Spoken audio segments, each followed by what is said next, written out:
Bienvenidos de vuelta al Congreso Internacional de Crimen Económico y Fraude Financiero y Contable. Les recuerdo a los conferencistas que nos acompañan que tienen 45 minutos para desarrollar su exposición. Continuemos entonces la jornada académica con la Conferencia Nacional Aspectos Básicos del Derecho de Autor y los Derechos Conexos a cargo del doctor Miguel Ángel Rojas Chavarro, quien es abogado de la Subdirección y Asuntos Jurisdiccionales de la Dirección de Derechos de Autor. Bienvenido. Muy buen día para todos. Agradecer la invitación, la Corporación Universitaria Remington. Para la Dirección Nacional de Derecho de Autor es un gusto y un placer acompañarlos en esta mañana.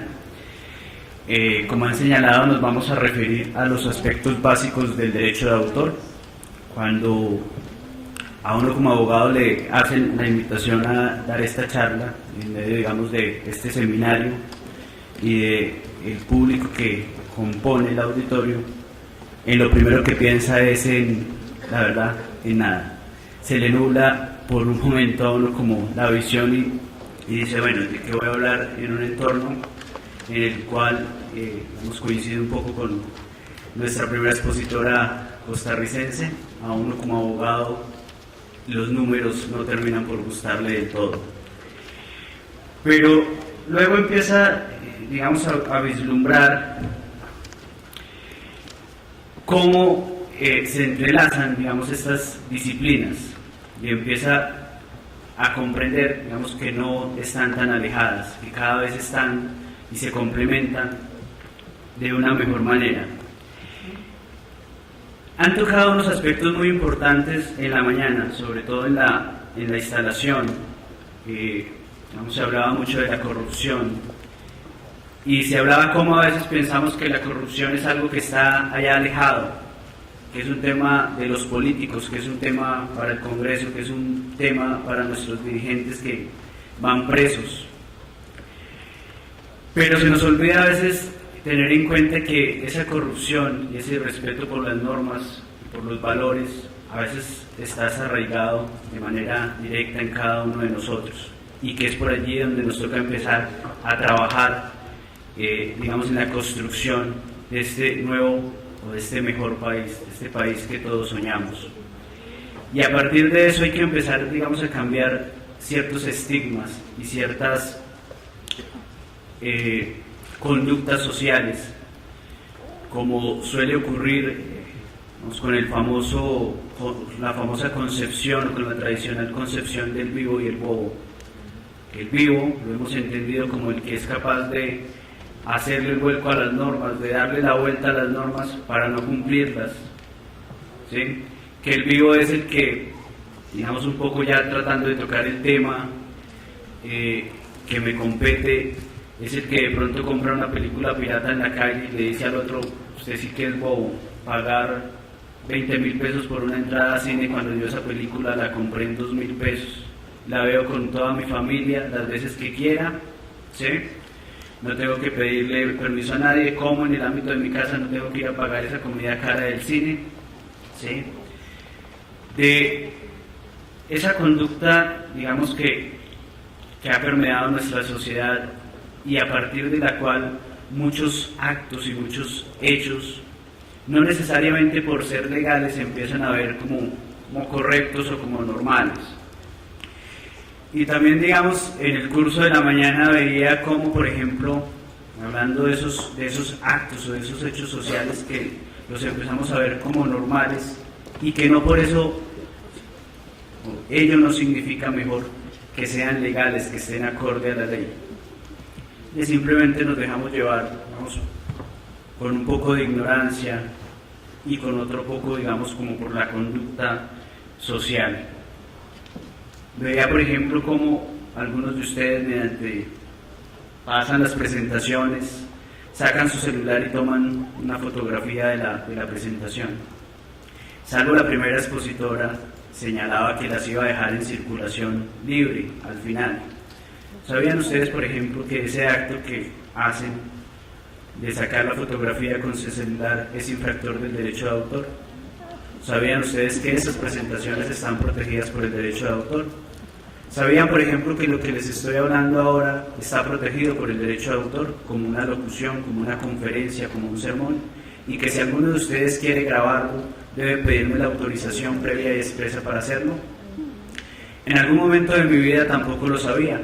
Precisamente inicié mis estudios y profundicé en este tema, cuando un día en una clase de derecho de autor, primera clase, el profesor que la dictaba me pegó tremendo regaño y me hizo apagar la grabadora, perdón.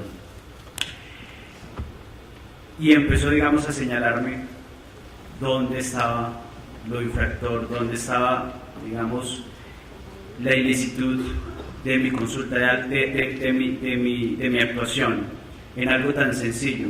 ¿Por qué? Porque, digamos, en este ámbito vimos que el uno tomó la fotografía y si él tomó la fotografía de la presentación y puede estudiar con la presentación, yo voy a ser el bobo que no tomo la fotografía de la presentación, yo voy a ser el bobo que no grabo la clase, yo voy a ser el bobo que voy y pago en un cine,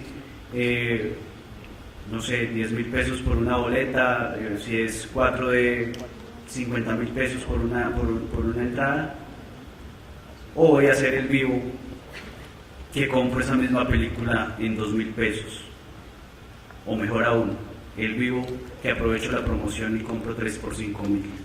¿Sí? Voy a ser el bobo que compro una consola de videojuegos y voy a comprar videojuegos originales a 50.000 pesos un videojuego, a 100.000, a 200.000 pesos, de los que han sido más famosos hasta 300.000 pesos, 400.000 pesos un juego. O voy a hacer el vivo que voy, en Bogotá son los San Andresitos, acá no sé, el Hueco por referencia uno siempre lo asocia, digamos, cada vez van cambiando la imagen y van mejorando la imagen de estos sitios en la medida en que se van legalizando las conductas, digamos que en Bogotá, por hablar de la ciudad de la cual vengo, siempre uno asocia estas conductas a los San Andresitos. Voy a hacer el vivo que voy y mando, ¿cómo le llaman? Hackear, bananear la consola de videojuegos para que me reciba videojuegos piratas, y vuelvo otra vez a hacer el vivo que aprovecho la promoción de 3 juegos por 5.000, 7 por 10.000. ¿Sí? Y digamos, siempre lo vemos de esa manera, y digamos nos hemos visto o nos hemos acostumbrado a verlo como algo normal, ¿sí? Como algo que no afecta a nadie, creyendo que simplemente, no sé, tal vez que el que canta no come, que el que compone no come, que el que actúa en una película no come, que las productoras audiovisuales, las productoras de música, si bien son inversionistas, simplemente estarían dispuestos a donar y que no esperan recibir ninguna remuneración a cambio, que esas industrias no mueven empleo, ¿sí? Que muchos de ustedes y muchos de nosotros vamos a trabajar precisamente en esas industrias, en empresas que producen software. Y qué bonito, digamos, esta reflexión en una ciudad tan importante como Medellín en temas de innovación, de desarrollo, ¿sí? Y de cultura. ¿Cuántos de ustedes no trabajan en empresas que se dedican precisamente dentro de esta era de la información a producir conocimiento? ¿Cuántos de ustedes no laboran precisamente en la misma corporación universitaria? ¿Sí? Y de pronto vemos la posibilidad y la facilidad para vulnerar el derecho de autor, propiedad intelectual en general. Y ahorita vamos a ver qué es eso, porque es algo como allá alejado, ¿sí? No es algo que no nos afecta directamente. ¿Sabían ustedes que detrás, digamos, de la violación al derecho de autor, en lo que tiene que ver, por ejemplo, con piratería de películas, hay cosas de trata de blancas, de abusos y agresiones sexuales? ¿No acaban de escuchar unas semanas atrás una persona que salta de no sé qué piso en un edificio en Barranquilla porque la están obligando a tener relaciones sexuales con 2 tipos para grabarla y vender esa película pornográfica? ¿Sí? Y lo vemos alejado, ¿sí? Y vemos como que eso no nos toca.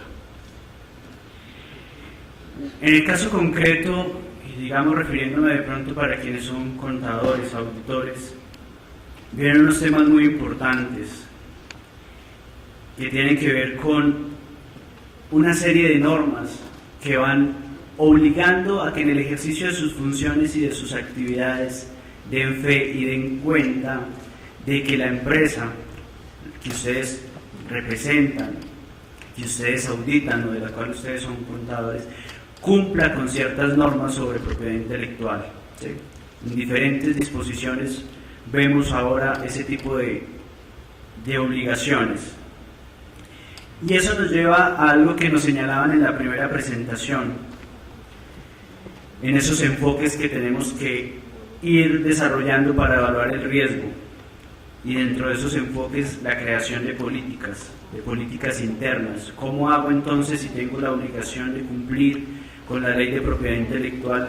¿Cómo hago para que mi empresa, para que mi industria, para que esa empresa, esa industria que yo audito, cumpla con esta serie de disposiciones? Se tienen que, y es importante, digamos, lo que ya se señalaba en esa exposición, no es solo crear políticas para tenerlas ahí, no es solo crear políticas para cumplir con una norma que de pronto nos lleve a una certificación y que una vez obtengamos la certificación, ¿sí?, con TEC o lo que sea, la dejamos allí en una letra muerta. Es importante por eso que estas políticas se conviertan en un verdadero código de conducta, ¿sí? Y digamos, una vez se implementen esas políticas, es importante, como lo decía también la primera expositora, no solo asegurar la capacitación, sino velar por el efectivo cumplimiento de estas. Una frase que ella ya acuñaba en su presentación: debemos invertir en el cumplimiento de esas disposiciones. ¿Y por qué la importancia de ello? Aquí aparece: soy abogado de la Subdirección de Asuntos Jurisdiccionales de la Dirección Nacional de Derecho de Autor. Esto es una figura nueva, exótica, que digamos uno mismo desde adentro no la acaba de comprender.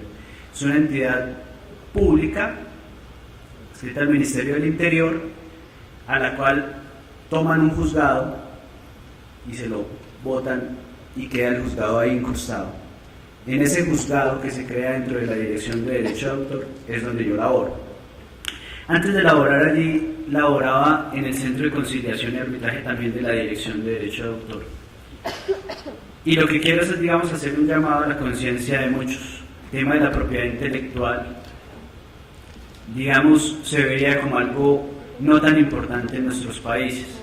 O sea, en un país con violación diaria y constante de derechos humanos, digamos, la preocupación en proteger propiedad intelectual quedaba en un plano aislado.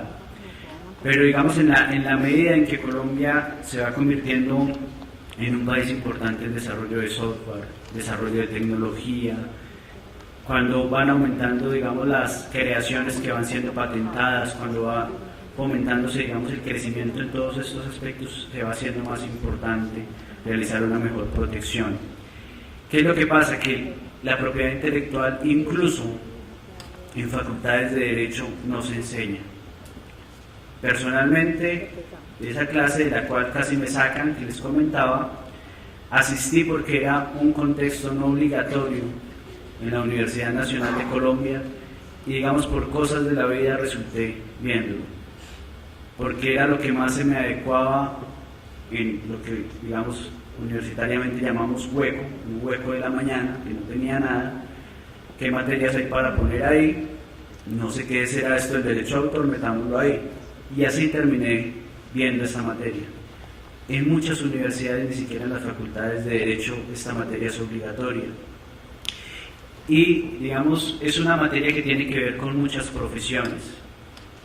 Hoy lo vemos desde todas estas perspectivas contables y de administración, pero perfectamente para un ingeniero de sistemas, para un ingeniero electrónico, para un diseñador, en muchísimas, para un músico, para un artista en general, va a tener que ver, digamos, de forma permanente con todo este tema. Por eso, digamos, es importante tenerlo claro, porque lo que les comentaba, digamos, la relación que hacía con los dos cargos que he ocupado en esta dirección, va relacionada con el tener que ver uno a empresarios pequeños, grandes o chicos, enfrentados a una violación o un proceso por infracción a derechos de propiedad intelectual. Y ver uno, como señalaban otros expositores, que un empresario que es altamente reconocido por lograr impulsar su empresa en X o Y aspecto, termina viéndose enlodado simplemente, bueno, no simplemente, y también se ha visto, digamos, en el mundo de la política, por ejemplo, plagiar la tesis de grado. ¿Sí?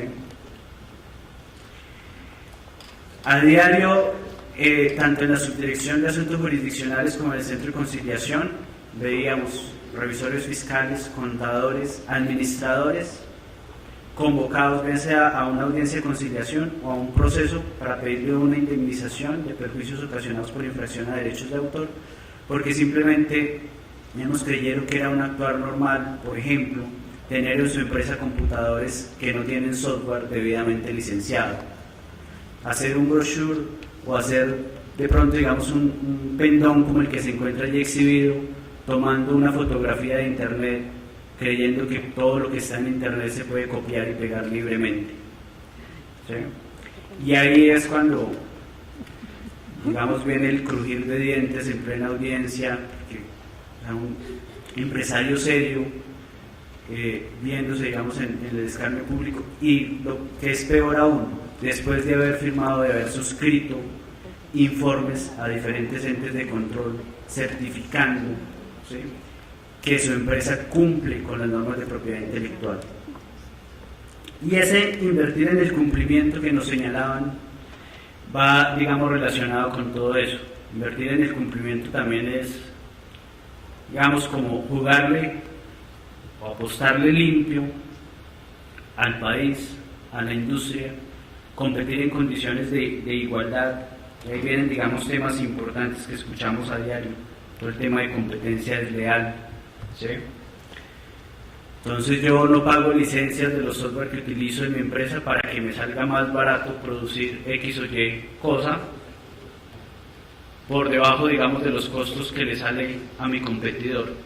Y allí, digamos, se relaciona esto con competencia desleal. Invertir en el cumplimiento tiene que ver en eso, en hacer usted una relación. ¿Qué es lo que generalmente ve uno en estos casos?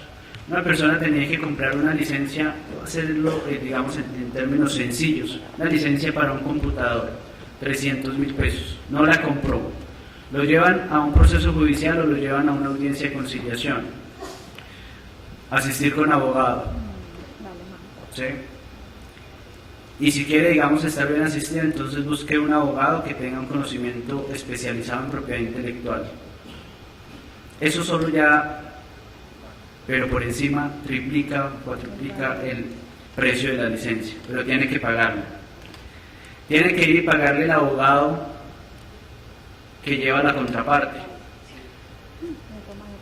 Tiene igual que pagar una indemnización de perjuicios.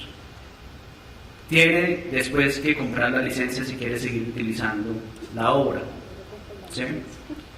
Y allí, digamos, la importancia de hacer cuentas y de ver cómo en ocasiones jugarle limpio a estos temas paga. Yo creo que, digamos, esto es lo importante y lo que hay que resaltar en ese invertir en el cumplimiento. Hay que verse como una inversión, porque siempre el respeto a la ley, siempre el respeto a la propiedad intelectual se ve como un gasto, incluso hay gente que lo ve como si fuera un impuesto adicional. No se diferencia, digamos, el derecho de autor de los impuestos. Mucha gente cuando habla de pagar SAICO, de pagar ASIMPRO, dice, toca pagar ese impuesto de SAICO y de ASIMPRO, ¿sí? Y eso no es un impuesto, ¿sí? Así como, digamos, para usted tener un restaurante o vender las famosas arepas, es necesario pagar, o sea, que le provee la masa, que le provee la harina, el que le provee el agua, ¿sí? Si usted lo que hace en su actividad comercial es, por ejemplo, un bar o una discoteca, pues quítele la música al bar o a la discoteca a ver cuántas personas asisten. ¿Sí?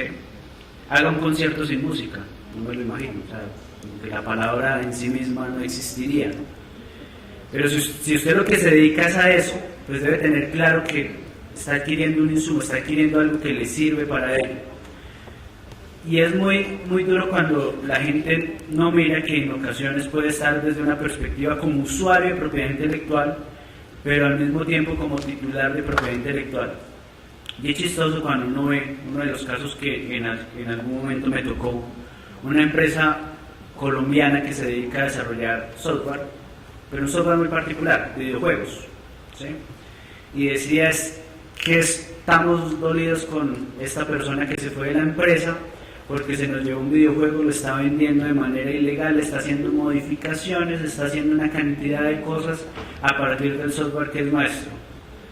Y decimos, bueno, ¿y ustedes cómo desarrollan ese software? ¿Cómo logran desarrollar software para este tipo de consolas, viendo que en este tipo de consolas en particular es el fabricador de la consola quien dice quién puede fabricar sus juegos? ¿Cómo así que ustedes pueden fabricar juegos para esa consola?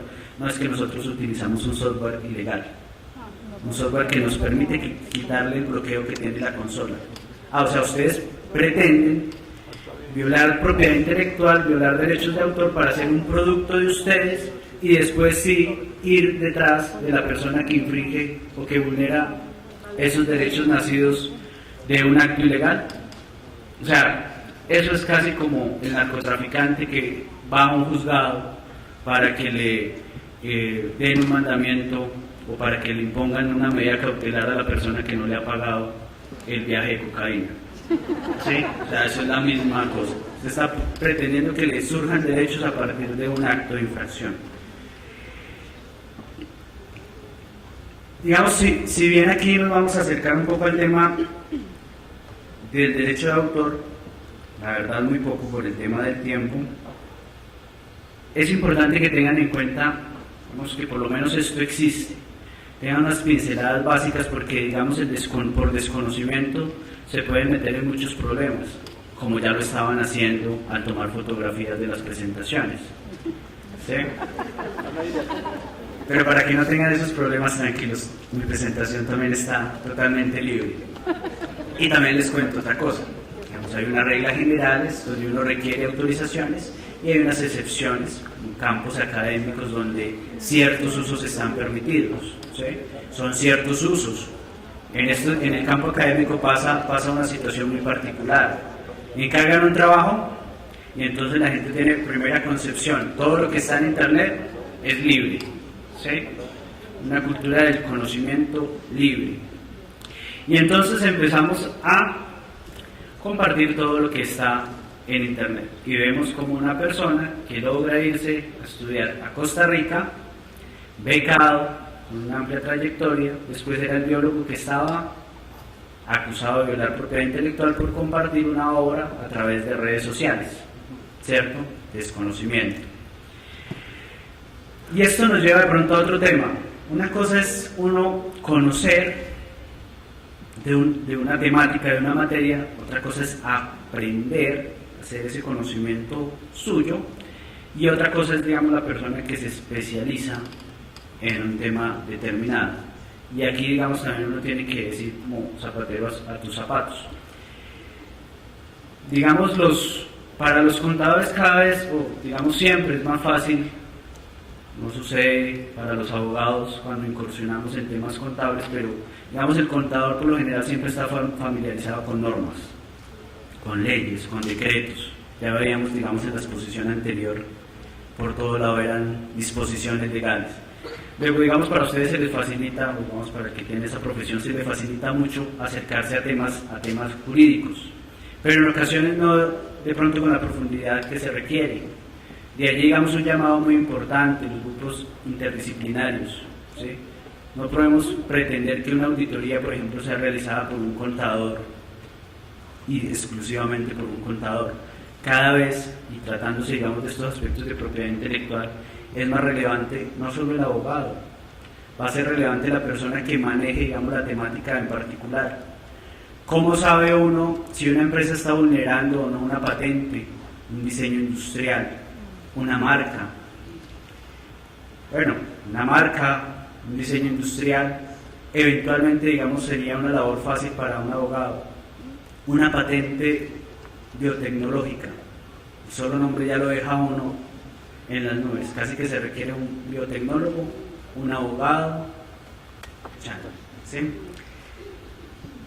Si estamos hablando de un software, para saber si un código fuente vulnera, un software, mejor, en términos generales, vulnera derechos de autor de otro software que fue creado o desarrollado por otra empresa, necesitamos también un ingeniero de sistemas. Vemos que es importante agrupar estos grupos, o mejor, agrupar diferentes disciplinas en estos equipos de auditoría. Vienen, digamos, temas como la valoración, digamos, y digamos aquí relacionada ya concretamente con la definición que le da la ley 1673 que se encuentra, digamos, allí en pantalla.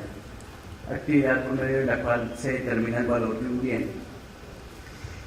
Y entonces en esta era que ya les comentaba, en la era de la información, ya digamos el tema de los activos tangibles, a veces, y dependiendo del tipo de empresa, digamos, de ahí la importancia, lo que nos llamaban a conocer, digamos, la actividad propia de su empresa, no establecer, digamos, unas políticas generales o basarse, digamos, en lo que aplica para otra empresa que de pronto no necesariamente aplique a la empresa de uno. Tener, digamos, claro que en algunas de ellas, dependiendo de la actividad concreta en la que se ubique, la propiedad intelectual en general y el derecho de autor en particular va a jugar un papel muy importante. Aquí incluso ya habían señalado otros nombres: Google, Amazon. O sea, ¿qué serían de esas empresas sin propiedad intelectual? Quítele a Facebook el software que mueve la plataforma. No es Facebook, ¿sí? O sea, volvemos al álbum de fotos, simple y llanamente. Entonces, digamos, va cobrando esa importancia. Digamos, para correlacionar este tema con lo que han señalado hoy, en la misma NIC 38, ¿sí? Ya se señala el tema de los activos intangibles, que es lo que nos va a permitir hablar de propiedad intelectual y de derecho de autor. Aquí señala que con frecuencia entidades que emplean recursos incurren en pasivos en la adquisición de desarrollo, mantenimiento, mejora de recursos intangibles, tales como licencias, concesiones, propiedad intelectual, conocimientos comerciales, marcas, denominaciones comerciales y derechos editoriales, entre otros. Digamos, en una definición básica del Código Civil ya se señalaba, digamos, que las producciones del talento humano o del ingenio son propiedad de los autores. Es a lo que nos vamos a referir, que es el derecho de autor propiamente dicho. Entonces, lo que vimos es, digamos, estas precisiones sobre bienes intangibles nos llevan a hablar de propiedad intelectual. Y en la propiedad intelectual, ¿qué es lo que vamos a ver? ¿Y por qué es importante? Porque el día de mañana les puede decir a ustedes, bueno, muéstrenme en su contabilidad cuánto vale la marca de Coca-Cola, cuánto vale la marca de su empresa, cuánto vale el software en virtud del cual ustedes desarrollan todo su negocio, ¿sí? Y entonces, digamos, ahí es donde pues esto con qué se come, o sea, con qué se come este software, con qué se come esta obra literaria. Si yo trabajo en una empresa productora de películas, de contenidos audiovisuales, ¿qué es lo que voy a contabilizar, digamos, como nuestros activos? Entonces aquí la propiedad intelectual viene a ser importante porque dentro de la propiedad intelectual vamos a encontrar propiedad industrial y derechos de autor, ¿sí? En la propiedad industrial es donde escuchamos hablar de marcas, patentes, diseños industriales, que digamos en principio no es lo que venimos a tratar hoy, pero en el derecho de autor vamos a hablar de una protección de obras artísticas y literarias, ¿sí? Vamos a hablar de una protección a obras artísticas y literarias que, digamos, encontramos desarrollada principalmente en estas disposiciones legales, dentro de las cuales quiero resaltar la primera, la Decisión Andina 351 de 1993, porque es el cuerpo normativo que regula de manera general la materia, y porque como Colombia hace parte de la Comunidad Andina de Naciones, se encuentra Ecuador, Colombia, Perú, debe dar y acatar, digamos, en estricta medida esta decisión andina. El objeto de protección que ya les señalaban, las obras literarias y artísticas, entonces tenemos ahí películas, fotografías, pinturas, esculturas, programas de computador, bases de datos, las obras literarias, digamos, en general, las alocuciones, los sermones, ¿sí? Obras musicales con letra o sin letra, pues todo esto es derecho de autor. Aquí es importante, digamos, hacer un hincapié. La protección es inmediata. En el campo del derecho de autor no se requiere que, digamos, quien realiza una creación realice un registro para obtener una protección. La protección se da desde el momento mismo de la creación. No hay que ir ante ninguna autoridad administrativa o judicial.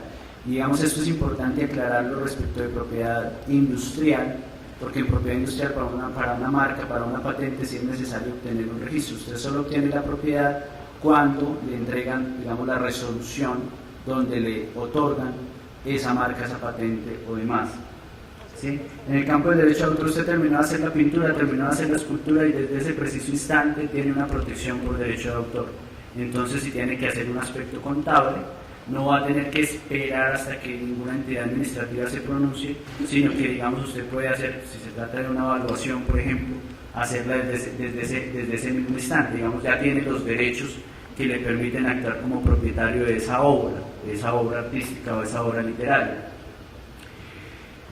El sujeto, o sea, si lo que se protegen son obras artísticas o literarias, ¿a quién se protege? En principio, y esto es importante aclararlo, se protege al autor, a la persona natural, al ser humano, a la persona de carne y hueso que realiza la creación. Y esto es importante también tenerlo en cuenta porque es una de las principales infracciones al derecho de autor. Creer o entender que una persona jurídica, una empresa, puede ser autora o creadora de una obra. No es así. Vienen, digamos, otros aspectos que, digamos, voy a señalar a continuación, son los derechos que se reconocen. Y en el campo de los derechos que se reconocen, una persona jurídica sí va a tener lugar. Es decir, protegemos obras artísticas y literarias, fotografías, pinturas, esculturas, bases de datos, programas de computador, obras musicales, etc. ¿Sí? ¿En cabeza de quién? En principio en cabeza de la persona natural, persona de carne y hueso que realiza la creación. ¿Y qué es lo que pasa? Que surgen dos tipos de derechos para esta persona, unos derechos que vamos a conocer como morales y unos derechos patrimoniales. Los derechos morales, dentro de los cuales se encuentra la posibilidad de identificar quién es el autor de esa creación, que se conoce, digamos, como derecho de paternidad, y por eso, digamos, uno ve 100 años de soledad, Gabriel García Márquez. Ese derecho siempre va a pertenecer al autor de la obra. Pero por el otro lado, digamos, está un poco el componente económico, los derechos patrimoniales. ¿Qué son los derechos patrimoniales? Son las facultades que le van a permitir al titular, al autor inicialmente, autorizar o prohibir cualquier utilización de su creación, ¿sí? Sea hacerle copias, sea difundirla públicamente, en el caso de un libro editarlo, distribuirlo, etc. Esas facultades patrimoniales, ¿sí? Esas sí pueden ser objeto de transferencia, de venta o de cesión a una persona jurídica.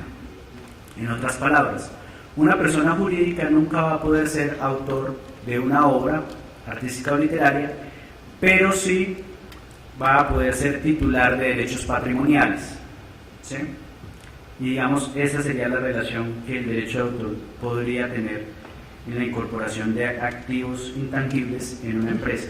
¿Y cuál es el error común? Cuando se cree que la empresa es autor o autora de una obra, suele uno ver que los créditos se relacionan a todas las personas que trabajan en una empresa, digamos, si se trata del sector público, no del presidente de la República, ministro del ramo, director del departamento, y la persona que efectivamente realizó la obra no aparece en ningún lado. Primera infracción, violación del derecho moral de paternidad. ¿Sí? Puede hacer que, y efectivamente ocurre con las entidades públicas, quedan con los derechos patrimoniales de las obras que realizan los funcionarios públicos en desarrollo de sus funciones. Puede pasar también en el caso de una empresa privada. Si a usted lo contratan valga la redundancia, por contrato de prestación de servicios o le hacen una vinculación laboral, las obras que usted desarrolla en virtud de esos contratos, los derechos patrimoniales le pertenecen a la empresa. Pero eso no faculta para que el dueño de la empresa venga ahora a figurar como autor de la creación. Son cosas, digamos, bien diferentes. ¿Cuántos minutos me quedan? 5. Aquí, digamos, es difícil. De entrada, cuando vi el tema del tiempo, me preocupaba mucho poder, digamos, llegar con todo el conocimiento que se requiere sobre esta materia y sobre esta disciplina. Digamos que cada vez más, digamos, como que cada aspecto del conocimiento, si uno mira el pensum de derecho, después cada materia se convirtió en una especialización, cada tema de esa especialización se convirtió después en otra gran especialización, después salieron maestrías, doctorados, y casi que para uno abarcar todos los conocimientos es muy complicado. Yo lo que, digamos, quería llamar la atención es en la importancia de conocer esta temática, de conocer esta materia, de saber, digamos, lo importante de esa expresión que ya nos acuñaba nuestra compañera Tica, como es invertir en el cumplimiento de las normas. Aquí es imposible que, digamos, salgamos como especialistas en propiedad intelectual o especialistas en derecho de autor. Es importante saber que hay unas obligaciones claras y, digamos, lo que quería aprovechar era para extenderles una invitación. La Dirección Nacional de Derecho de Autor digamos, venido desarrollando unos cursos de formación gratuitos que son online, ¿sí?, en los diferentes temas y tratando, digamos, de atender a las diferentes industrias. Entonces hay uno de música, hay uno de software, hay uno de audiovisual, hay uno para el sector editorial, ¿sí?, y los ofrecemos, digamos, a través de nuestra página web, para quien guste anotar, www.derechodeautor.gov.co. Digamos que tratamos que nuestros contenidos estén muy acordes, digamos, con las políticas que desarrolla la Organización Mundial de la Propiedad Intelectual. Digamos, son contenidos de alta calidad, donde ustedes van a tener un tutor también online que va a poder, digamos, zanjar sus inquietudes. Por lo general son tutores nacionales, son tutores internacionales muy reconocidos. Lo que quería era, digamos, un poco hacer esa invitación. Ahorita, justamente hasta el día miércoles de la próxima semana, se encuentran habilitadas las inscripciones para los cursos de octubre. Esas cohortes por lo general duran un mes. O sea, es un curso de un mes en el cual ustedes, digamos, pueden, obviamente siguen siendo, digamos, unos conceptos muy básicos, pero dirigidos a una industria en particular.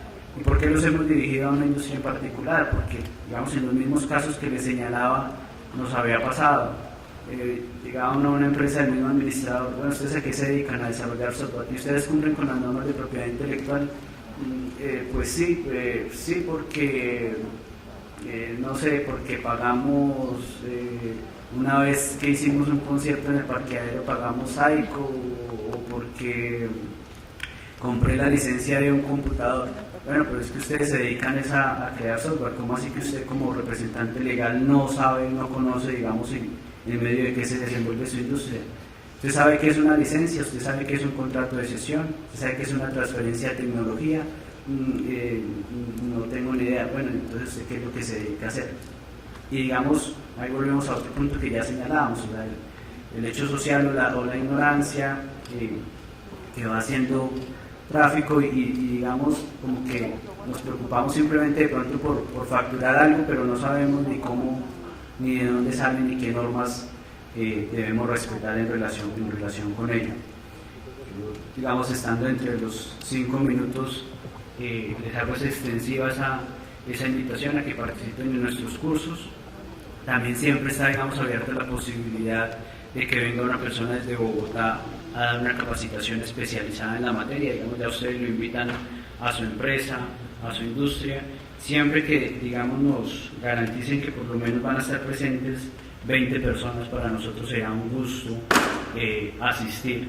Entonces, hay una limitante obviamente presupuestal, lo cual nos obliga a que en esos casos sea el solicitante de la conferencia quien cubra, digamos, los gastos de transporte y demás, pero, digamos, el costo del conferencista, la conferencia como tal no tiene ningún costo. Quería, les reitero, simplemente dejar como ese abrebocas. Queda la presentación a disposición de todos ustedes, y la posibilidad también de que realicen de pronto consultas telefónicas muy sencillas también en la ciudad de Bogotá al teléfono 341-8177. Muchas gracias.